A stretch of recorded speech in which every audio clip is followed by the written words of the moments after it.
पत्रकारांना, तुम्हाला सगळ्यांना माहिती की अजित पवार बोलतो ते खरं बोलतो.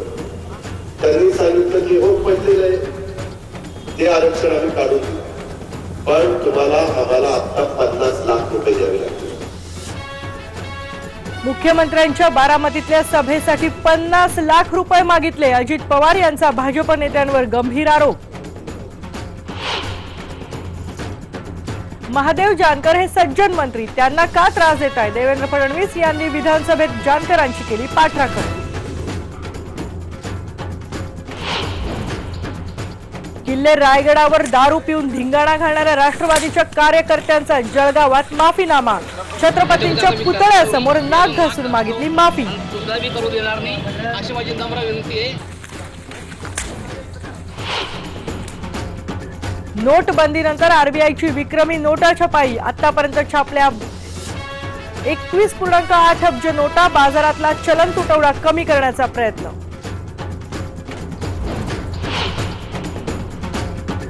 एटीएम बाहेर रांगाच रांगा. कोकणात नवीन 500च्या नोटेचा मागमूसही नाही तर औरंगाबादमध्येही रांगांना लोक वैतागले.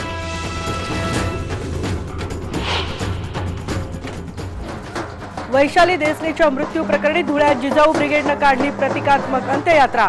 दोषींवर कठोर कारवाईची केली मागणी.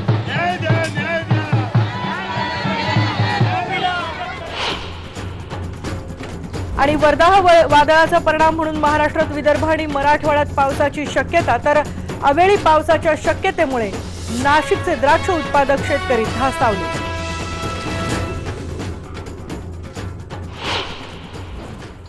नमस्कार, मी केतकी जोशी आणि पहिलीच बातमी आहे गावाकडच्या बातम्यांमधली, ती म्हणजे पावसाबद्दलची. खरं तर थंडी सुरू आहे, पण बंगालच्या उपसागरामध्ये निर्माण झालेल्या चक्रीवादळामुळे राज्यात आज आणि उद्या दक्षिण कोकण, मध्य महाराष्ट्र आणि मराठवाड्यात पाऊस पडण्याची शक्यता वर्तवण्यात आली आहे. हवामान विभागानं जी माहिती दिली आहे त्यानुसार बंगालच्या उपसागरातल्या जे चक्रीवादळ आहे ते 100 ते 120 किलोमीटर वेगानं रात्री उशिरापर्यंत तामिळनाडूची उत्तर किनारपट्टी पार करेल. त्यानंतर पश्चिम बाजूने पुढे जात ते क्षीण होत जाईल. यामुळे पाऊस पडण्याची शक्यता आहे. सोमवारी म्हणजे काल सुद्धा राज्याच्या किमान तापमानामध्ये काहीशी वाढ झालेली पाहायला मिळाली.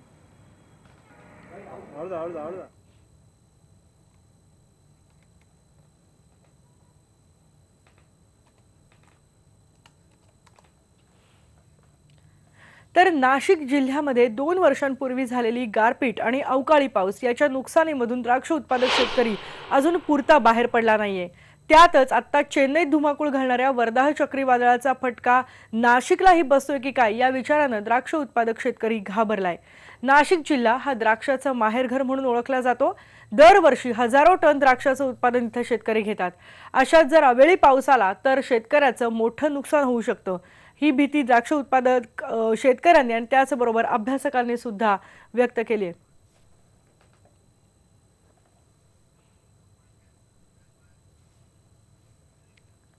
द्राक्ष उत्पादक शेतकऱ्यांचं काय नेमकं म्हणणं आहे, त्यांना कसली भीती वाटते ते आपण यानंतर सुद्धा जाणून घेणार आहोत. पण वळत आता काही राजकीय बातम्यांकडे. बारामतीमध्ये जी मुख्यमंत्र्यांची सभा झाली त्या सभेसाठी 50 लाख रुपये मागण्यात आले होते असा खळबळजनक आरोप केला आहे राष्ट्रवादीचे नेते आणि माजी उपमुख्यमंत्री अजित पवार यांनी. उद्या पुणे जिल्ह्यातल्या नगरपालिकांसाठी मतदान होतंय आणि त्यातच अजित पवारांनी हा आरोप केलाय. बारामतीच्या विकास आराखड्यात जागेवर पडलेलं आरक्षण काढण्यासाठी पुण्याचे पालकमंत्री गिरीश बापट आणि पुणे जिल्ह्याचे अध्यक्ष बाळा भेगडे, बाळासाहेब गावडे आणि पुणे बाजार समितीचे सभापती दिलीप खैरे या सगळ्यांनी मिळून 50 लाख रुपयांची मागणी केली असा अजित पवारांचा आरोप आहे. सध्या वेगळ्या पद्धतीचं राजकारण चाललं. मी अतिशय स्पष्टपणे सांगतो, ज्या दिवशी मुख्यमंत्री महोदयांची सभा होती 10 तारखेला इथं, त्यावेळेस 9 तारखेला या जिल्ह्याचे पालकमंत्री आले होते. या जिल्ह्याचे भाजप आणि आपल्या समोरची आघाडी आहे त्यांचे काही सहकारी हे एकत्र बसले होते. काहींना फोन केला आणि त्यांना सांगितलं की बाळासाहेब गावडेंच्या बंगल्यावर या. तेव्हा मी कशाला बाळासाहेब गावडेंच्या बंगल्यावर? नाही, इथं जरा तुमच्याशी बोलायचं. तेव्हा मी जाईल तिथे येणार. तेव्हा ठीक आहे, दुसरीकडे कुठं येऊ शकता का? तेवढे माझं काही तुमच्याकडे काम नाही. तेवढे ठीक आहे, आपण उंडवडी सुप्याच्या अलीकडच्या पेट्रोल पंपावर भेटूया. आणि त्या व्यक्तीला त्यांनी 6-6:30 बोलवलं. तिथं पालकमंत्री जिल्ह्याचे अध्यक्ष बाळासाहेब गावडे, तिथं त्या जिरायत भागातला दिलीप खैरे, तिथं अजून काही जण त्या ठिकाणी होते आणि त्या व्यक्तीला बोलवल्यानंतर त्यांनी सांगितलं की आता डेव्हलपमेंट प्लॅन मध्ये तुमच्या जागेवर आरक्षण पडलेलं. मी जाहीरपणे बारामतीच्या समोर सांगतोय, बारामतीकरांना, तुम्हाला सगळ्यांना माहिती आहे की अजित पवार बोलतो ते खरं बोलतो. त्यांनी सांगितलं की हो पडलेलं आहे, ते आरक्षण आम्ही काढून देऊ, पण तुम्हाला आम्हाला आता 50 लाख रुपये द्यावे लागतील. मग ते थेट आरोप केलेला आहे अजित पवार यांनी. यानंतर बातमी बघणार आहोत ती म्हणजे महादेव जानकर यांच्याबद्दलची. दुग्ध विकास मंत्री महादेव जानकर यांना मुख्यमंत्री देवेंद्र फडणवीस यांनी क्लीन चिट दिली आहे. महादेव जानकर सध्या त्यांच्या राजीनाम्यावरून सध्या चांगलाच गोंधळ सुरू आहे. आज विधान परिषदेत जानकर यांच्या राजीनाम्याच्या मागणीवरून विरोधक चांगलेच आक्रमक झाले होते आणि विधान परिषदेत विरोधकांनी गोंधळ घातलाच, त्यावर विनोद तावडेंनी उत्तर सुद्धा दिलं. पण विधानसभेमध्ये मुख्यमंत्र्यांनी त्यांची पाठराखण केली. जानकर सज्जन मंत्री आहेत, त्यांना कशाला त्रास देता असं म्हणत मुख्यमंत्र्यांनी जानकरांना क्लीन चिट दिली. नेमकं मुख्यमंत्री काय म्हणाले जानकरांबद्दल ते आपण बघूयात. मुख्यमंत्री असं म्हणाले की जानकर बिचारे सज्जन माणूस म्हणूनही ते चांगले आहेत, तर थोडं मोठ्यानं बोलतात. घाईनं राजीनामा मागणं हा त्यांच्यावर अन्याय होईल.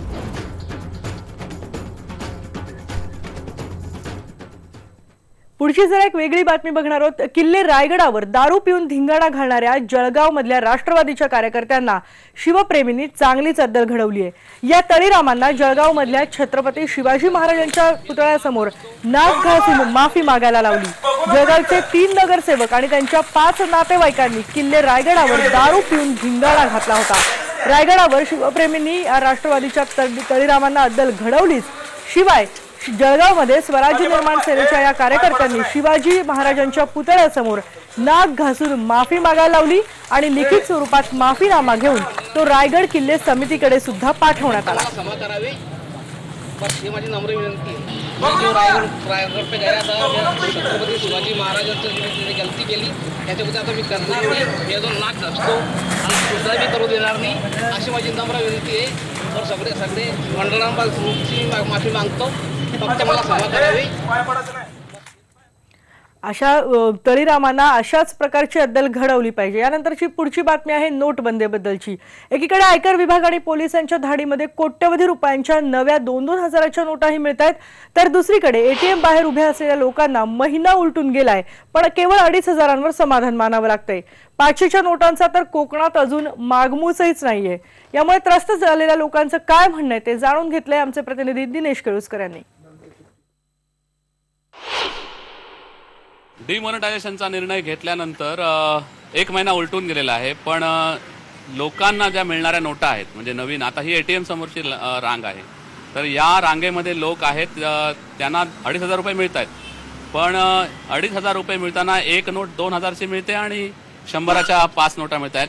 500ची नोट काही इथून यापैकी कोणी लोकांनी अजून 500ची नोट बघितलेली नाही, त्यामुळे त्यांना खूप अडचणी येत आहेत. खरं तर खूप रांगेत उभं राहावं लागतंय. देशासाठी आम्ही एवढं सोसू असं म्हणत लोक रांगेत उभे राहत आहेत खरं, पण खूप लाईनमध्ये वेळ लागतो. किती वेळ गेला सकाळपासून तुमचा लाईनमध्ये? मी आता झालो 5 मिनिटापर्यंत. तुमचा किती वेळ गेला इथे? किती वेळ गेला लाईनमध्ये? 15 मिनिटं गेली जाते. 15 मिनिटं. पण इथे काय किती वेळ तुम्हाला नोटा किती मिळतात इथे? का 2.5 हजारचं लिमिट आहे?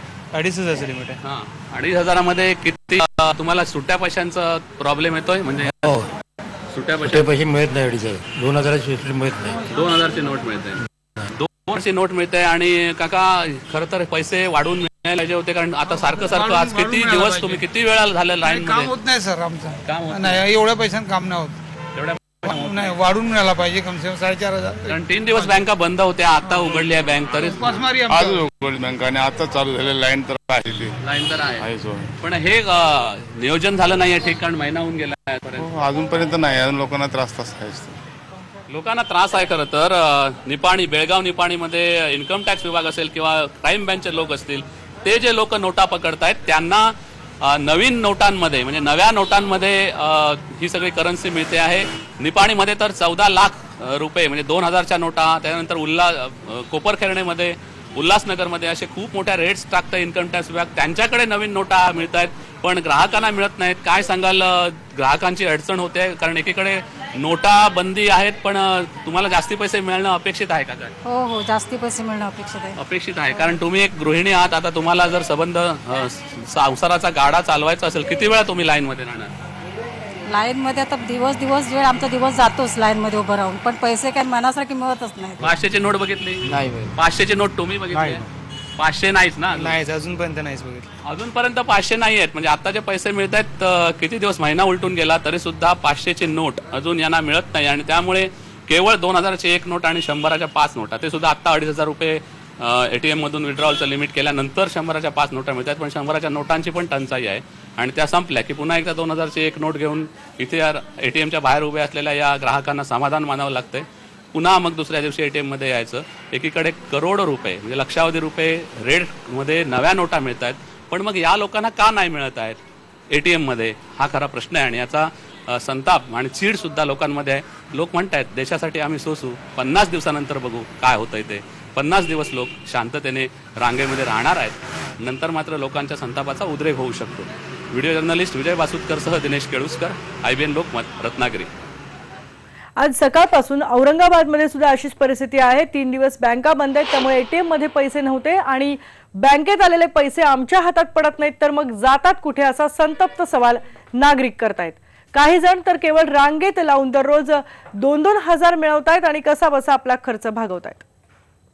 पैसे की दिक्कत, खर्चा पानी मिल रहा नहीं था, मतलब पैसे थे नहीं खर्चा करने को, उसके वजह से 3 दिन बैंक बंद रखे उन्होंने. फिर नंबर लगाना पड़ रहा, फिर टोकन भी नहीं दे रहे बराबर, बैंक के कर्मचारी भी काम नहीं कर रहे बराबर. ये कम से कम 2 घंटे हो गए. सीनियर सिटीजन से हमारे यहाँ पे 2 उनके पेंशन अकाउंट्स में विड्रॉल करना है, लेकिन 3 दिन से बैंक बंद है तो हम लोग विड्रॉल नहीं कर पाए और बैंक पैसे नहीं दे रही है क्योंकि सीनियर सिटीजन साथ में नहीं है और ATM की विड्रॉल लिमिट भी 2000 कर दी गई है. उसकी वजह से बहुत ज़्यादा प्रॉब्लम है. ये 3 दिन बैंक बंद थी तो कौन सी तकलीफों से गुजरना पड़ रहा है? सर जेब में 1 रुपया नहीं है, खर्चे पानी को पैसे नहीं है, चाय पानी के लिए तक के पैसे नहीं है. यहाँ पर माल लेने के लिए आए हम 3-4 दिन से घूम रहे हैं मारे लेकिन पैसे नहीं मिल रहे बैंक में. ATM तो टोटली बंद है. किसी को अगर देना है, डोनेट भी करना है, अगर खैरात भी करना है तो 10 रुपया जेब में होने चाहिए भाई. चाय पीने हैं तो 10 रुपये होने चाहिए, वो नहीं है जेब में. करेंगे क्या? ऊपर से बैंक कंटिन्यूसली बंद रह रहे हैं 3-3 दिन. उसके साथ आप कम से कम बैंक बंद रख रहे हैं तो मेरा बोलना ये है कि आप जो है तो ATM सपोर्टिंग के लिए रखिए. ATM में कैश रखिए. आप कैश भी रख रहे हैं ठीक है, चलिए 2000 की नोट रख रहे हैं भाई, 2000 की नोट के लिए चेंज चाहिए. 2000 रुपये जेब में रख के क्या करूँ? सीधा 2000 रुपये का कुछ भी खरीद के उड़ा दूं. 2000 रुपये 500 के नोट आने वाले थे, अभी तक नहीं आए 500 के नोट. आणि यानंतर आपण गावाकडच्या बातम्यांमध्ये इथे एक ब्रेक घेतोय. पहा फक्त IBN लोकमत.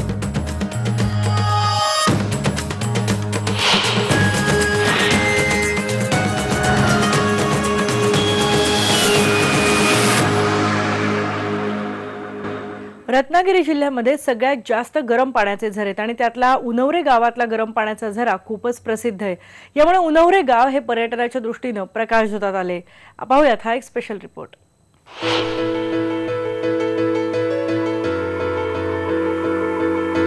हे आहे उनवरे गाव. गावाच्या दोन्ही बाजूला उंच डोंगर, एका बाजूला वाहणारी खाडी आणि गावातून मधोमध वाहणारी नदी आणि निसर्गाचा अवर्णनीय आविष्कार म्हणजे हे गरम पाण्याचे झरे. या ठिकाणी 1 किलोमीटरच्या परिसरात भूगर्भात गंधकाचं प्रमाण जास्त असल्यानं हे गरम पाण्याचे झरे आढळून येतात. या झऱ्यांमध्ये आंघोळ करण्याकरता पर्यटक गर्दी करत असतात. उनवऱ्या या निसर्गरम्य वातावरणामध्ये तुम्ही माझ्या पाठीमागे पाहताय की हे गरम पाण्याचे झरे आहेत. ह्या जे वाफा निघतायत ह्या गरम पाण्याच्या कुंडातल्या वाफा आहेत, कारण या ठिकाणी गरम पाण्याचे झरे आहेत आणि या झऱ्यामध्ये आंघोळ करण्यासाठी दूरदूरचे पर्यटक येत असतात. या गावातले परिसरातले आजूबाजूचे लोक सुद्धा येत असतात, कारण या पाण्याने आंघोळ केल्यामुळे त्वचा रोग बरे होतात असं लोकांचं म्हणणं आहे आणि ते बहुतांशी खरं सुद्धा आहे. कारण या पाण्यामध्ये गंधकाचं प्रमाण जास्त आहे. या जमिनीमध्ये गंधकाचे साठे असल्यामुळे इथे गरम पाण्याचे झरे आहेत आणि या पर्यटकांना या गरम पाण्याचं आकर्षण सुद्धा आहे. ही एक मोठी पर्वणी म्हणावी लागेल. या झऱ्यांमध्ये आंघोळ केल्यानं अनेक व्याधी बऱ्या होतात असं मानलं जातं. त्यामुळे पर्यटकांची उन्हवरेत गर्दी असते.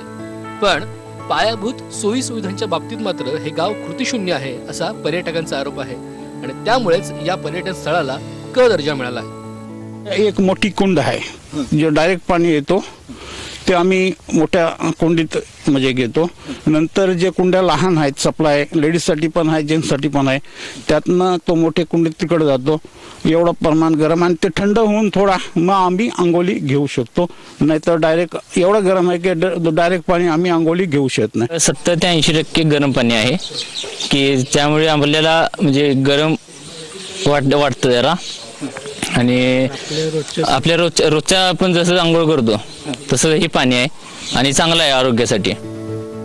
उन्हाळ्याला पर्यटकांची संख्या वाढावी असं अपेक्षित असेल तर शासनाला सुविधांकडे लक्ष देण्याची गरज आहे.